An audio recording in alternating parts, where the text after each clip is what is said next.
What is up guys, it's your boy Solam here and back with another classic WoW video for Season of Discovery.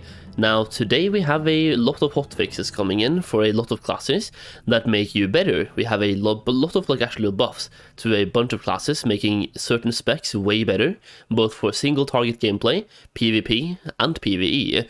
A bunch of hotfixes for mages, for example, for paladins as well.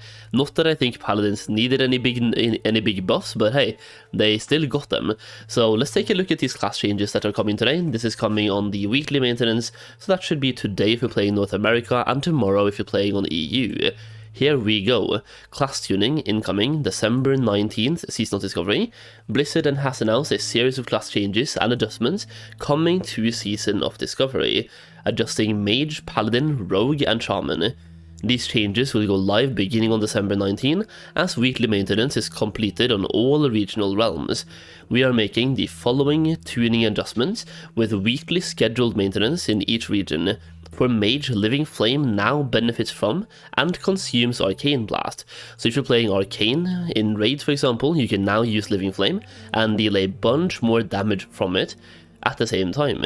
So Arcane Mages can now be really good at DPS instead of just fire. Previously, I think Arcane, like fire was DPS, Arcane was mid, but also healer. So yeah, now you can do really good DPS, and you could even make some arguments to have a Living Flame rune on a healer as well. That will be fun to try out, but definitely making Arcane Mages better here, and making Living Flame more compatible with the whole Arcane setup. For Paladins, Avenger's shield movement slow is now properly considered a snare and can be removed by effects that remove movement impairing effect. Also, the mana granted by Seal of Martyrdom to party and raid members has now been increased. Seal of Martyrdom now grants all party and raid members 20% of the damage the Paladin takes from the seal. This used to be 10%, so suddenly the whole mana battery function has now been doubled, which is really good by the way, because a bunch of ranged people specifically, they struggle with mana, so getting more mana back, definitely a good thing.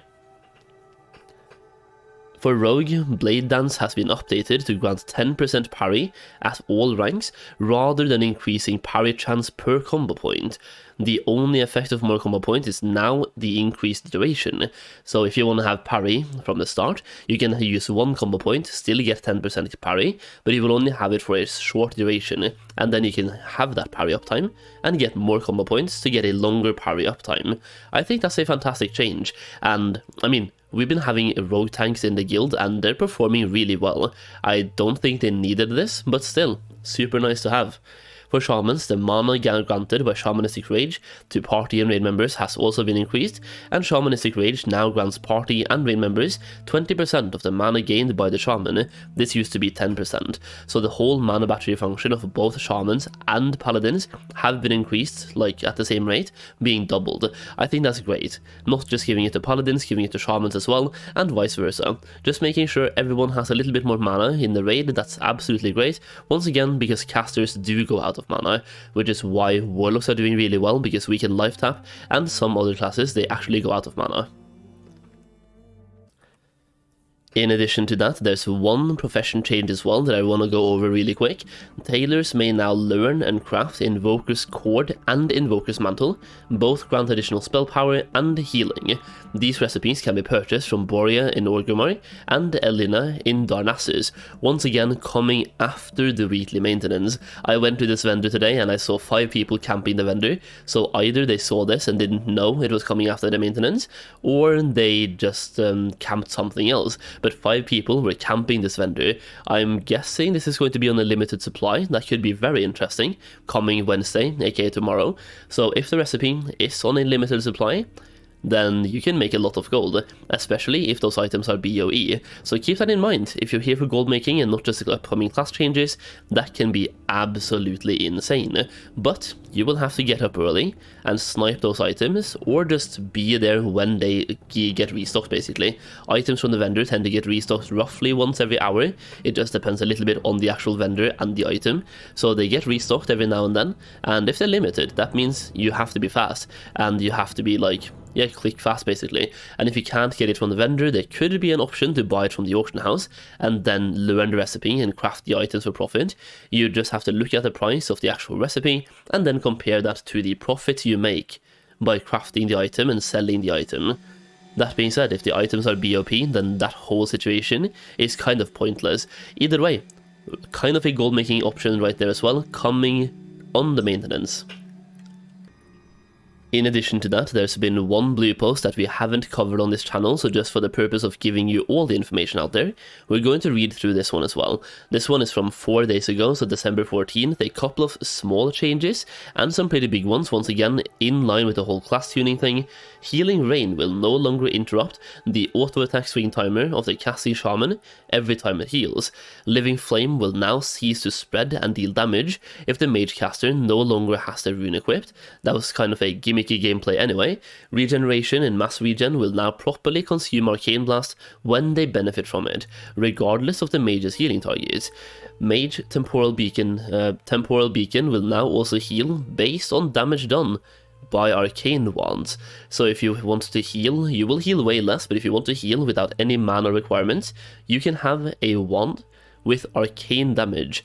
I do believe there's 1 or 2 of those from the raids actually, so once again, you can just wand the boss and still heal the people that have that beacon from you. That's a good change, once again allowing you to heal while saving mana at the same time, and you can even proc your MP5 by just wanding for a bit. The radius of healing for mass regeneration has also been increased from 15 yards to 30 yards. As a mage healer myself, this is a really good change. Like, that range was really annoying at times, but now 30 yards, way better. I would love to see 40, but I guess I'll take 30. 15 was way too little though.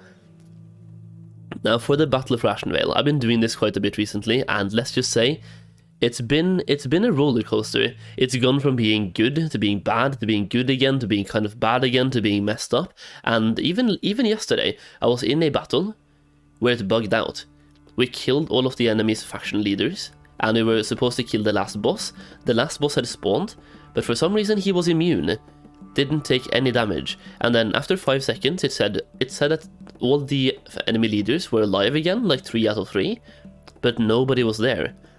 And after another 5 minutes, the battle just ended. Nothing happened. And I was just standing there like, well, where's my rep? What happened? So we just had to wait. It's kind of a mess, but when it works, it's really cool. You see like over 100 people standing in the same place, and to me that's just really cool to see, especially in Classic WoW. It's like, almost gives me the same vibes of everyone gathering in Stormwind or Booty Bay for the Sword of World boss, right? You see over 100 people standing in the same place, doing the same thing. So the whole battle thing is really cool when it works. But instead of reading this, like they're doing fixes on the Ashenvale battle pretty much every single day. So they're trying to get it right, and we'll see how that goes. Either way, that's the video for today. Just wanted to cover all the class changes so far, including the ones coming on the weekly maintenance, so now you know what to expect from your class, and also that small hint to the tailors who wants to make gold. Either way, hopefully you enjoyed the video. If you did, leave a like down below, and subscribe for more Season of Discovery content. As always, thank you so much for watching, and I'll see you again very soon.